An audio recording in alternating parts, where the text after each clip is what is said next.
So there's this thing in my generation called the great insecurity of the masses. I recently heard about it from a guy that I follow, and I wanted to talk about it a bit because I really think it's true on a large scale, and I think it's a problem that you can exploit to gain a lot of what you want in life. So I'm Jonathan. I'm a 17-year-old full-time penetration tester. I got a job in cybersecurity, even though everybody's saying, oh, the job market's cooked. You can't get an entry-level cybersecurity job. You're gonna have to do tech support first, yada, yada, yada, right? All of that's obviously not true. I'm sitting right here being living proof of it. And yeah, I wanted to talk about the insecurity of the masses. So basically, what this concept is that a lot of people are really insecure because of something that happened throughout their childhood, and resulting of that are just really, really, really unambitious. A lot of people set their goals way below what is actually reasonable. And by that, as a result of that, big goals actually become reasonable. Like unreasonable goals actually become reasonable because 90% of people are unambitious. You know what I mean? And it's exactly this concept which has led to me getting a job in the first place because um yeah, even though I didn't really know of the concept at the time, I did definitely exploit it. Or I didn't formally know of the concept, right? But I did kind of subconsciously knew that it was going on.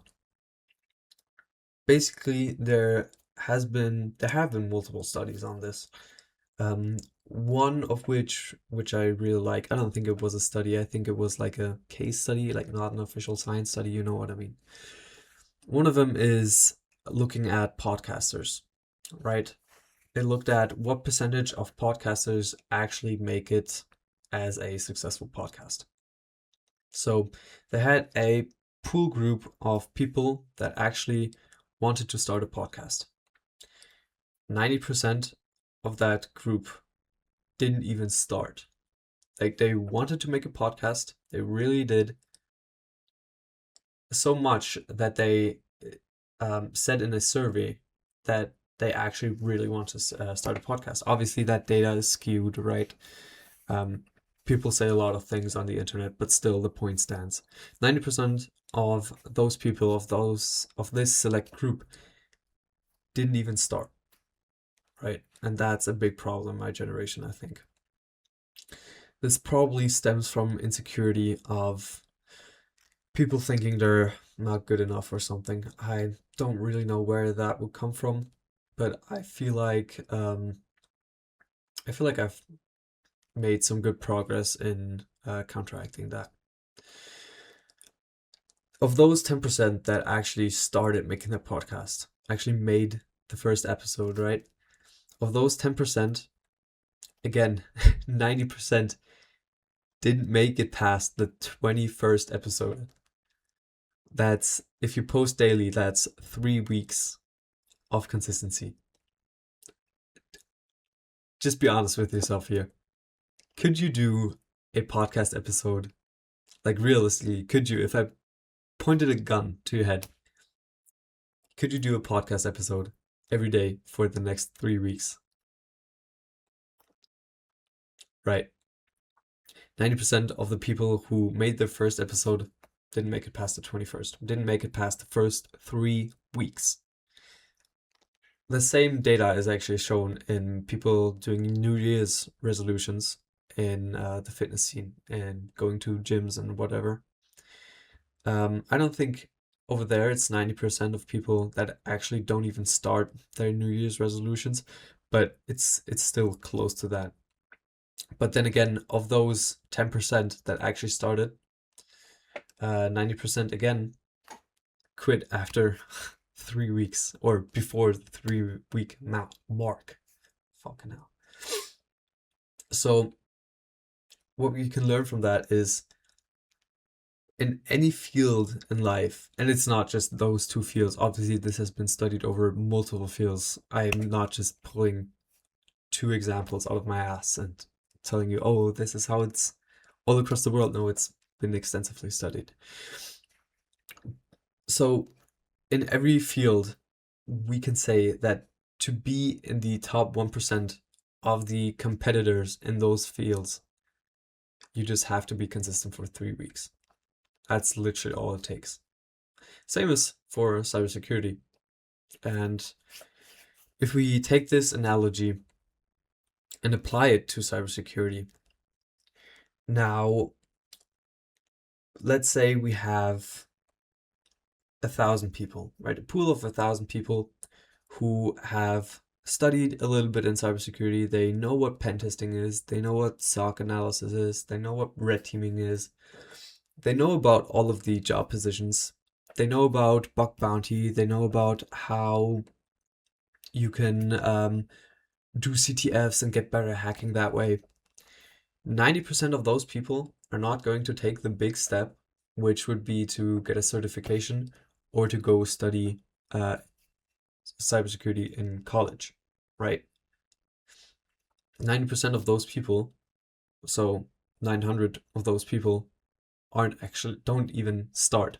Well, technically they started because they did CTFs, right? But what good is it if they don't actually start pursuing certifications and pursuing a college degree? 90% of those people who pursue a college degree, they either stop going to college, they either drop out, or they complete the degree, fair enough, but they fall for the lie, which is ever so prominent in the cybersecurity space, which is a lie, and I'm still living proof of it, which is the lie of you having to get a job as an entry-level position which has nothing to do with cybersecurity, or like little to do with cybersecurity, like tech support, for example. SOC analysis has more to do with cybersecurity. Obviously, that's blue team, but you didn't get into cybersecurity to be on the defense side, did you?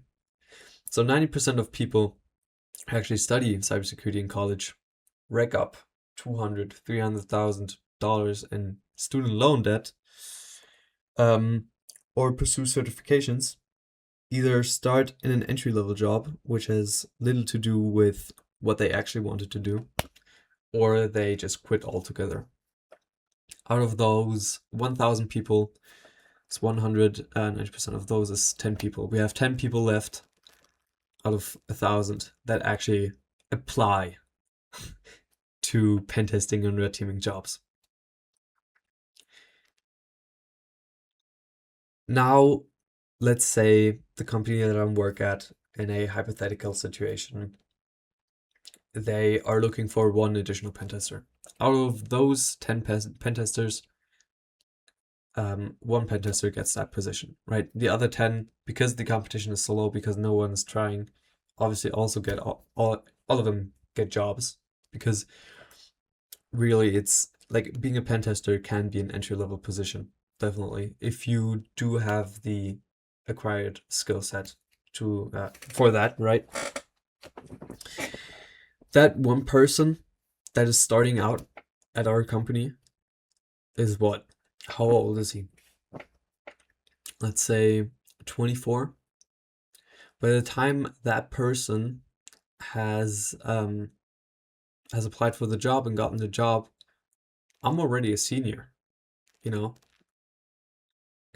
And that's because out of those 1,000 people, there's been exactly one who skipped the complete process and applied to a job right away and taught himself a few months before that, obviously, yada, yada, yada.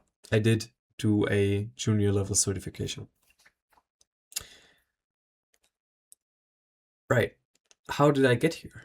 Right? Because you don't just get hired as a 17-year-old. Well, it kind of went like this. I did an internship in school at the cybersecurity company, and I really liked it, but they didn't really pay attention to me, um, and they kind of forgot I existed after, right? 2 years later, I request to do an internship again, which at that point I'm 16 now, 16, not 60, and I get the internship again, and I meet someone there who, for that period of time, is my mentor. So I do an internship, I get a mentor, and with that mentor, I get his contact, and not every day, but every now and then after school, we would hop on a Discord call together. I would share my screen, and he would just guide me through how pen testing works, how reverse engineering works. He would just teach me all of the stuff he knew. Obviously, he didn't teach me all of the stuff he knew. He's a fucking genius. Um, but he taught me a lot. And we did that for about a year. And after that year, like on and off, every few months, we had like 1 or 2 calls. And after that year, I was like, hey, are y'all searching for a position, for a junior pen tester? I just finished school, right? Do you think if I applied, I would get the job? And he was like, you don't really have the skill set yet. Do some Burp Suite Academy to kind of specialize in web pen testing because that's what the job is in a majority. But then you'll probably have the skill set too. And so I did. All right, I'm sorry, my camera dies every 10 minutes. I'm not quite sure where I left off or where I cut off, but fast forward to now. I have the job, right? I make decent money, and I still get coached along the way by the same guy. And this just proves that you don't really need college education. You actually just really need the skill set, and you need to know someone on the inside, right? You have to have good social connections, and then you have to actually be skilled enough to do the job. Now, you could argue that this was luck, but I wouldn't even really say so, to be honest. Like, obviously, there's always luck involved, right? But luck, I had this conversation, this exact conversation of luck being involved in getting a job in not cybersecurity, but tech in general. I was speaking to this guy who wanted to break into quant, right? And he said, hey, I'm pretty concerned about breaking into quant. I don't know if I want to search for backup options. If I fully commit to quant, that would mean I would have to immigrate from a third world country to a Western country because all the good quant firms are here, right? And that would basically be very high risk, and I would have to get super lucky to get a job here. And he said it's basically just luck to get a job, is basically what he said. I'm kind of paraphrasing what he actually said.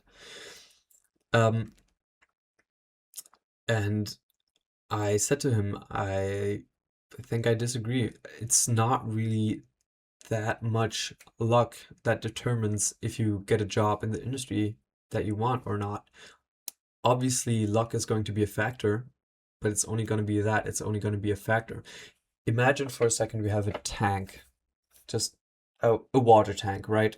And the tank is filled to the brim with liquid luck. And this tank represents how much luck you have. If the tank is completely full, you just apply without any knowledge, any certifications, anything. You just apply to a job, and without even getting to do an interview, you just get accepted, you get the job, whatever. Now that's having extreme luck, right? Now if we decrease that amount of luck, you might apply to that job again, but this time you don't get the job because you're not as lucky. Now, what this means is that only the perception of effort which you have to put into actually getting a job increased, right? The only thing that changed is how much effort you have to put in. So now instead of just applying to that one job, you have to maybe get another certification or apply to multiple jobs, right?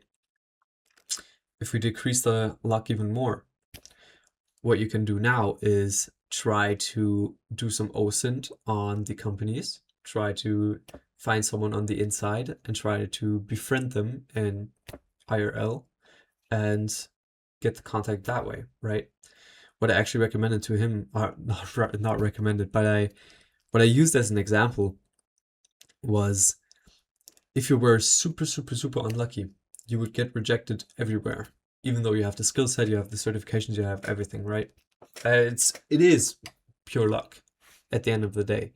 But even though you are super unlucky, that doesn't mean that it's impossible. So what you could do in his situation, theoretically, is save up for a ticket, fly over to a Western country, do OSINT on a quant trading company, find out where the head of the company lives, go to his house, wait in front of the house, wait until he like goes to work, know where the office building is and stuff, follow him around, and once he gets into like a kind of public space, into a cafe, um, you could just approach him like you would approach people every day, right? It's like, hey, I thought I saw you sitting there. You look like an interesting person. Do you want to have a chat? Right? That's simple. And then you can kind of talk about your interests. Maybe you found out that he likes golfing, so you were like, I'm really into golfing. What are you into? Blah, blah, blah. You get into a conversation. And then you kind of drift towards you mentioning that you are a techie and you want to get into quant. And suddenly it's like, oh, coincidentally, he's the head of a quant firm, right? Obviously, I'm not recommending you do that. I don't even know if that would be legal, but that just proves my point of like it's still being possible and people using luck as an excuse to not put in effort to get what they want. It's like it's kind of pathetic almost, right? Because even though I was lucky, obviously, to a degree getting the internship, even though I called up a lot, like a ton of places, and got denied at every single one of them but that company, right? Got that internship. I was then obviously lucky to find the guy that was willing to mentor me, right? But if you play your cards right, every person that kind of is superior to you in a skill, if you play your cards right, they're gonna want to teach you, right? If you're interested in them and their skill and stuff, they're gonna want to teach you. So I was lucky in some sense with that as well. But then again, if that wouldn't have worked out, I would have just kept trying. And that's kind of the point, right?